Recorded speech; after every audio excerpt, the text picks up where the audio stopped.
This man spent 50 years hanging dolls for a drowned girl who probably never existed. And trust me, this only gets darker. Picture this. You're floating through ancient canals in Mexico, and suddenly you see thousands of mutilated dolls hanging from trees, hollow eyes watching you, bodies rotting for decades. This is the island of the dolls. One man did this. Half a century collecting these things. The reason why? Way more disturbing than you think.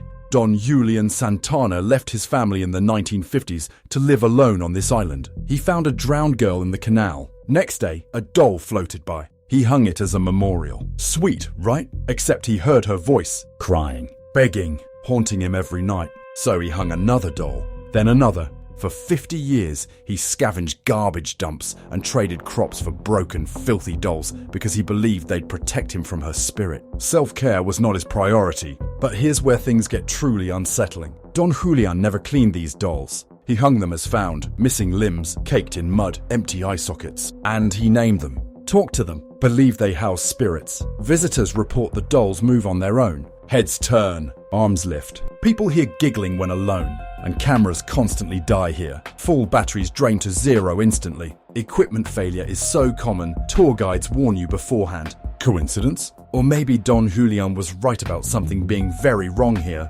But this next part, this is the reason you're still watching. Here's what nobody discusses. According to his family, there's no evidence a girl ever drowned. No police reports. No missing persons. Nothing. For 50 years, this man hung thousands of dolls to appease a spirit that never existed. Historians debate whether Don Julian experienced paranormal activity or whether isolation caused a psychological break where he invented the tragedy. The evidence points darker. A man so lonely, his mind created a ghost for company, then spent 5 decades making peace with his delusion. Experts disagree whether this was devotion, mental illness, or supernatural. But one thing's clear, real or imagined, that girl consumed his life. The ending that made this legend immortal. In 2001, Don Julian told his nephew he heard voices in the water, a mermaid calling him. Hours later, they found his body floating in the exact spot where he claimed to have found the girl decades earlier. Official cause? Heart attack. But everyone says he drowned in that spot.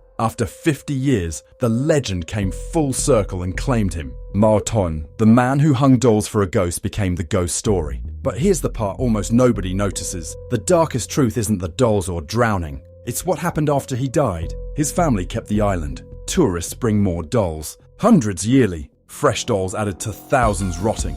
The island grows. The obsession didn't end with Don Julian. It spread. People worldwide participate in this ritual, adding to a shrine for a girl who never existed, built by a man who died mysteriously. The real horror isn't that it might be haunted, it's that we keep feeding it. We've turned one man's possible breakdown into a global attraction. Bring a doll, hang it with the others. We've all become part of his delusion, and we paid for it. So next time someone says ghost stories are superstition, remind them thousands have stood there and felt something unexplainable. Equipment failures don't happen randomly in one location for decades. History isn't always about what happened. Sometimes it's about what people believe so hard it became real. Don Julian created a place where his mind, grief, and maybe something supernatural blurred together. 20 years later, people still hear voices. The dolls still watch. The island still grows. Want more stories like this? Make sure you subscribe so you don't miss the next one.